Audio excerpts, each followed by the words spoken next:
I'm just at band practice. I'm in two bands actually. Oh, I So see. Okay. to get away from noise. What's the other band? We just started. We're called Minor Delusion. We're more of a industrial sort of deal, alt sort of deal, sort of very different from what we do in the ESCARION Yeah, at the moment. nice. So it's pretty awesome. What would you say it's closer to? Oy vey. I do you know Portishead by any chance? I'm a very Portishead. I'm a very big Portishead fan, actually, believe it All or right. not.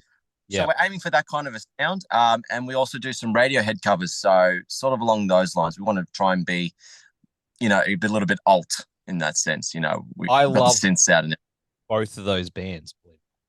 I Oh, like, fantastic! man, it's like, well, I'm wearing an Amenta shirt now, but I like I like my a lot of industrial stuff and a lot of like death metal, but I also swing over to the alternative stuff, bit of trip hop, bit of Oh, that it's great. stuff. I love playing that music. Just it's a little bit different. But yeah, like still have my love for death metal at the same time. So it's great. You got to do it, man. You got to do it. You got to keep your mind Yeah, open. Yeah? that's it. But yeah. But hey, man, I appreciate you taking time out of jamming to have a chat. That's great, man. No, that's fine. Anytime, anything for interviews. I mean, we're lucky to get any as we speak. This is a great opportunity for us to try and get out there. Absolutely, man. You gotta do the you gotta do as much as you can. I know what it's like when you lead up to a release. You gotta push it and That's get it. out there. Push, And push. that's right. And the thing about it is, it's a really good fucking album. Like, so it's Oh, you liked it? I loved it, Oh, man. I loved it. I was cranking it at work. I was cranking oh, it last night. I was cranking it on the way to work, and I was cranking at work. So I've been listening to it a lot, and man, it's phenomenal. It is really, really good. It's called "Towards A Futile Existence," which drops on October 31st, Halloween. And man, it's everything that the first album was, and just ramps it up. That's Pillars of the Faith. Is that right? yeah, The that's first one. correct. Yeah, I yeah. did get that right at this time of night. But man, it's like everything has been ramped up. It's a bigger, bolder album. How far back does the writing for this album go? Um, it would probably go as far back as COVID or when Pillars ended. Like I would say the 2020, 2021, as early as that. We had the whole of COVID to write this album, so we got busy.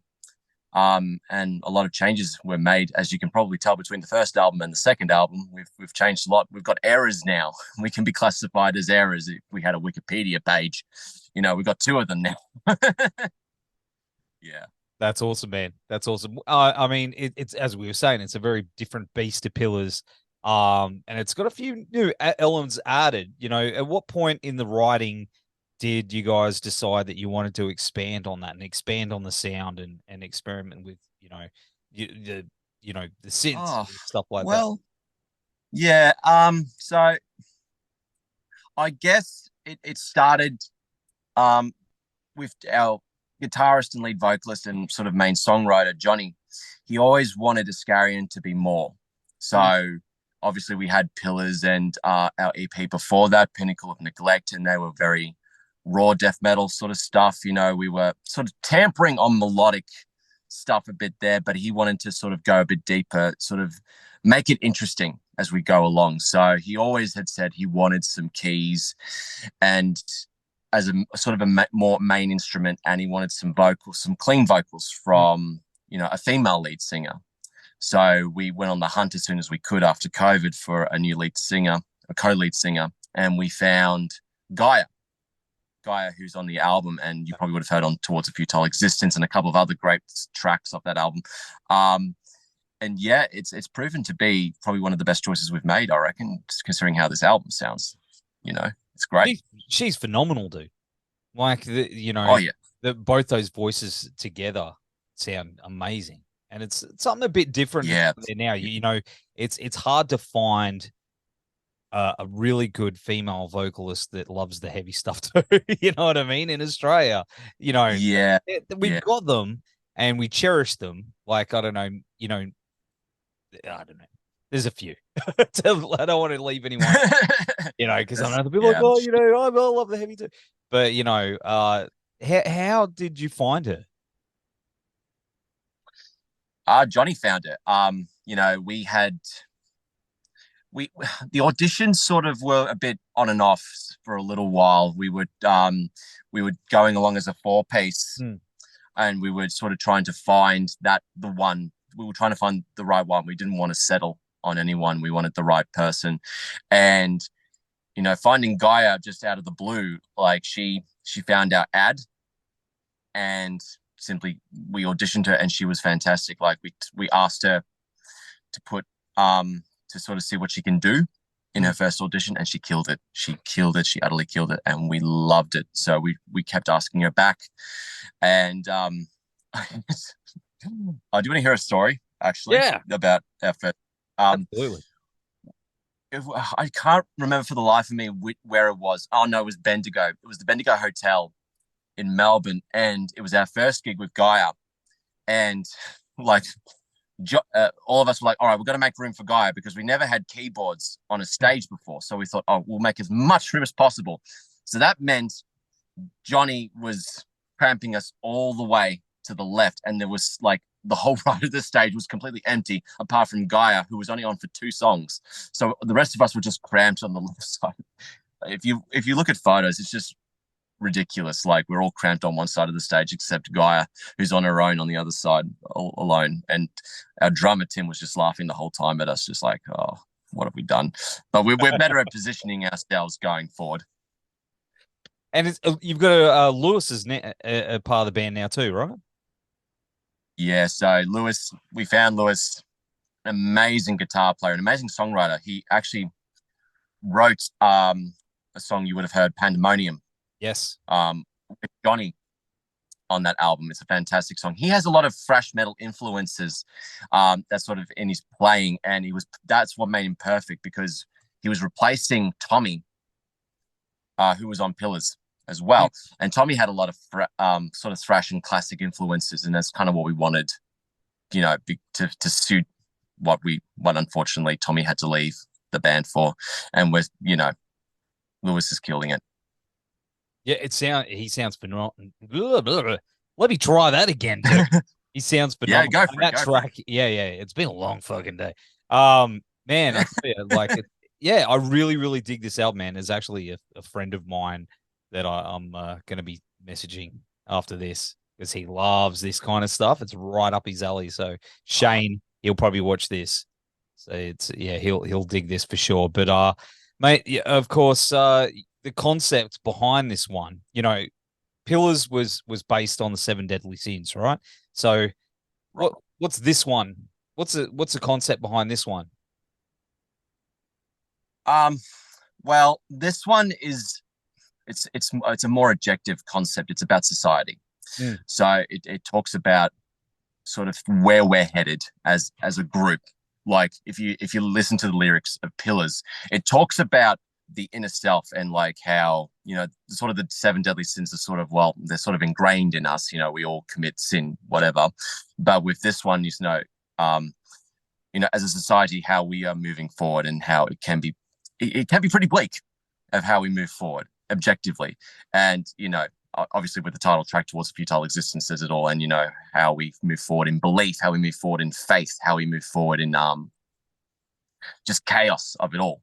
And, how we are following sort of like, like sheep, basically. So it's a very big concept, even though we were trying to sort of, I don't know if we were trying to move away from concepts. Like, we were trying to just make an album, just song after song after, banger after banger after banger. But I think the way Johnny writes his lyrics, and sort of how Gaia and Lewis write, it's sort of towards a sort of a story, for our audience to have. I think that's how we write from now on.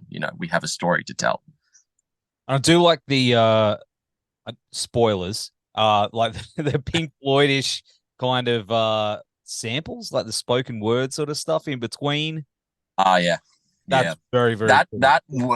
that was our drummer Tim. Tim Tim listens to everything. You know, Tim listens to anything from like just acid jazz to jazz metal, anything jazz, anything prog, and he made his sort of he wanted this album to be different in many ways. So he brought it to us that he wanted to put some samples on some of the songs. So we said yes, and that's those samples in between the songs you would have heard, and it really makes it sort of flowy, the album, like we wanted it. Like the whole thing sort of flows. It does. Much more than I reckon Pillars. Pillars is much more straightforward and brutal, you know, and Pinnacle as well, more straightforward. But this one's flowy, so it's pretty good. How does it go jamming on the songs? Like you've got the older tracks and the newer stuff. When you sort of blend them together, you know, they are quite different. I mean, they're both heavy, but they're quite different at the same time. You know, some of the stuff on Pillars reminds me of like Behemoth and stuff, where this is a little bit different. How those songs go together during your set now? Well, the thing will be like, you know, we have audience favorites, you know, obviously Greed, and Wrath from the first album.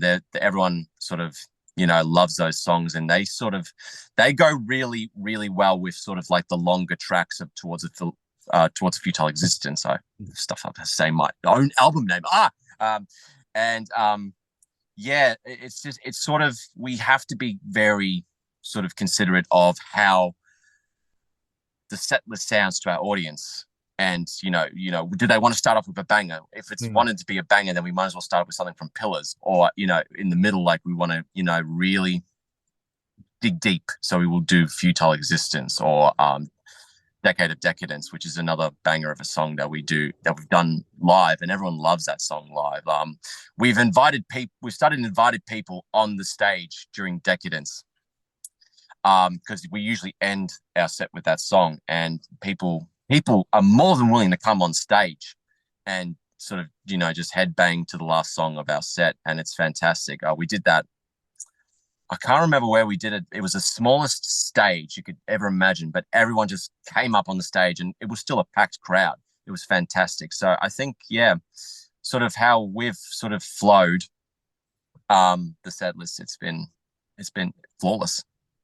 That's awesome, man. I can't wait to hear it live. You got plans to hit the road, come up here and visit us in Queensland, maybe some Brisbane? Well, my mum has requested. She lives in Sunshine Coast, so she wants us to come up and do a gig. But yeah, so far we've got 2 gigs back to back planned in regional. So Victoria. So we got on the 10th of November we are playing Volta in Ballarat. And the day after, we're going to Sunbreeze Sound System Studios. So it's going to be a packed weekend. We've never done that before. So we're all pretty scared and going to how exhausted we're going to be, because we've never done that. But I reckon it's going to be pretty exciting, because we're going to do 2 different sets. That's what I'm excited for. 2 different sets. And it's all going to be pure album. It's going to be pure album sets. So nothing from Pillars, nothing from Pinnacle, just pure Futile. That's awesome, man. Yeah, that's all. Funny you mentioned Sunshine Coast, because I'm playing Sunshine Coast this weekend. How's that? Oh, no. There you go. Yeah. Yeah. Because so it should be interesting. Yeah. Have you played before? Sorry? Have you played there before? No, I haven't. But our funny thing is, our guitarist is from Sunshine Coast, and we're the Gold Coast, man. So we're like 2 hours away. So we're like, you know what? We're gonna play a show closer for you. So yeah, man, it's gonna be a good time, man. I don't know. I might have to look, right, for sure. But what about the release itself, man? What about some vinyl? Can we get some hand on some? So down the track, we will be considering a physical release. Just not at the moment. Just we've had some other stuff like merch coming through. So we've got a new long sleeve coming out, and it's gold this time. So we're pretty freaking happy with sort of the design we got. But we will down the track get a physical release out, because people are going to want that down the track. And I think either CD or vinyl, I don't mind. A vinyl. We've tried vinyl, like shopping around, but we've quickly discovered how expensive that is, and how basically our album is just on the brink of being too long for vinyl. So we're like, ah, God. So like we will get something out there. We will. Well, sign me up, dude. I'll Oh, if you do pre-orders, man, I'll give you some cash. Take all my cash. yeah, no, I haven't got my I've wallet already here. got I do. ordered. It's insane. Everyone still wants physical releases, and I don't blame them. Like they sound awesome in the car. Driving up to one of our gigs. It's Love weird it. though, right? Like, I don't know, vinyl. I've only gotten into the vinyl thing over the last couple of years, and man, I'm hooked. Like now I want to get all my mates' records of vinyl and bands that I've had on here, obviously. Yeah, I But I only buy. Yeah, I like with the drummer Tim. He only listens to vinyl himself. Like he would barely listen to anything with headphones or MP3s or CDs. He's a vinyl kind of guy. He wants to listen to music properly, and you can definitely tell vinyl is the way to go. How to listen to music. It's meant to be that way. But yeah, if we get a vinyl, I mean, that's an achievement for us. Really, like that'd be sick, getting us in there. But yeah, I know the whole. You're like, oh, do we spend the money on that, or we gotta buy the merch? You gotta like, hey man, I know it's like, Yeah, like you gotta yeah, make those calls. yeah. You know, gotta get people wearing those shirts, brother.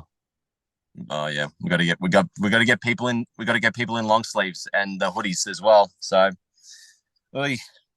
Hey, what do you But do? they do sell. They do sell.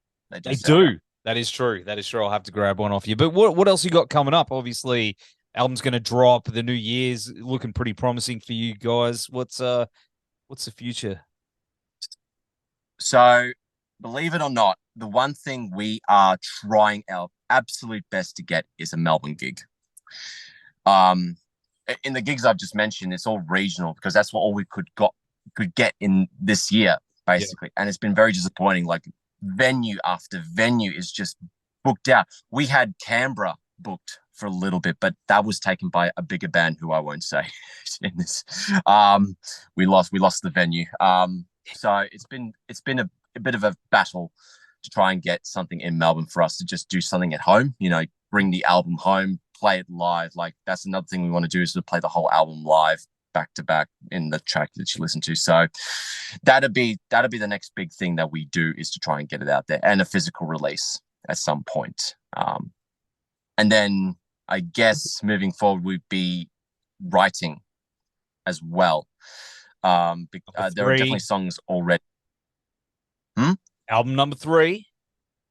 Yeah, album number 3. There are songs written already. Not there yet, but early stages, very early stages.